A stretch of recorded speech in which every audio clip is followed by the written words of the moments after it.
ଯେଉଁମାନେ ନିଜ ଭୁଲକୁ ତୁମର ଦୋଷ ଦିଅନ୍ତି ସେମାନଙ୍କଠାରୁ ଦୂରତା ଆବଶ୍ୟକ।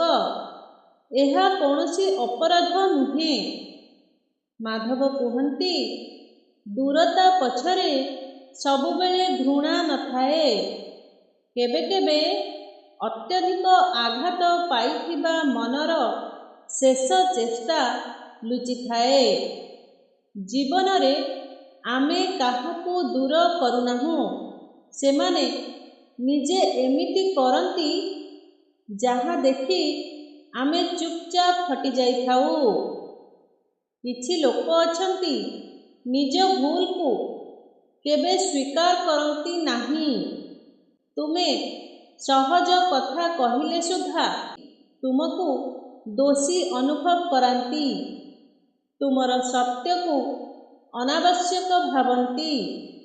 ତୁମର ସ୍ନେହକୁ ଦୁର୍ବଳତା ଭାବନ୍ତି। ତୁମର ବିଶ୍ୱାସକୁ ମୂର୍ଖତା ବୋଲି ଭାବନ୍ତି। ମାଧବ କୁହନ୍ତି, ଏମିତି ଲୋକଙ୍କୁ ନିକଟରେ ରଖିଲେ ତୁମେ ନିଜକୁ ହରାଇଦେବ। ତୁମ ହସ ମରିଯିବ, ମନ ଥକିଯିବ ଏବଂ ଭିତରେ ନୀରବ ଯନ୍ତ୍ରଣା ସଞ୍ଚିତ ହେବ। କାରଣ ଭୁଲ ସ୍ୱୀକାର ନ କରୁଥିବା ଲୋକ ତୁମ ପ୍ରେମକୁ ମୂଲ୍ୟ ଦେବ କାହିଁକି?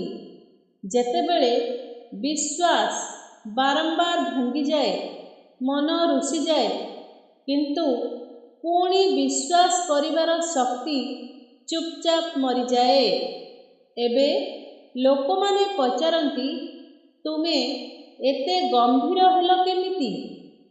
ସେମାନେ ଜାଣନ୍ତି ନାହିଁ, ମୌନ ହେବା ପୂର୍ବରୁ ଗୋଟିଏ ମଣିଷ କେତେ ଥର ଭିତରେ ଚିତ୍କାର କରିଥାଏ। ମାଧବ କୁହନ୍ତି, ଦୂରତା ଶତ୍ରୁତା ନୁହେଁ, ସେ ହେଉଛି ନିଜର ମନକୁ ବଞ୍ଚାଇ ରଖିବାର ଶେଷ ସାହସ। ତୁମେ କାହାକୁ ଛାଡ଼ିଦେଲ ନୁହେଁ, ତୁମେ ନିଜକୁ ବଞ୍ଚାଇଦେଲ। ଯେଉଁମାନେ ନିଜେ ଭୁଲ କଲେ ମଧ୍ୟ ତୁମକୁ ଦୋଷୀ କରନ୍ତି ସେମାନଙ୍କଠାରୁ ଦୂରରେ ରୁହ। ଏହା ଅପରାଧ ନୁହେଁ, ଏହା ହେଉଛି ନିଜକୁ ପ୍ରେମ କରିବାର ଏକ ଶାନ୍ତ ପଦ୍ଧତି। ଜୀବନ ଅଛି, ଭଗବାନ ଅଛନ୍ତି, ନୂତନ ଲୋକ ଆସିବେ ଏବଂ ଯିଏ ସତ୍ୟରେ ତୁମକୁ ବୁଝିବେ ସେ କେବେ ତୁମକୁ ଦୋଷୀ ଅନୁଭବ କରାଇବେ ନାହିଁ। ରାଧେ ରାଧେ। ମନକୁ ଶାନ୍ତ ରଖନ୍ତୁ। ମାଧବ ସବୁବେଳେ ତୁମ ସହିତ ଅଛନ୍ତି।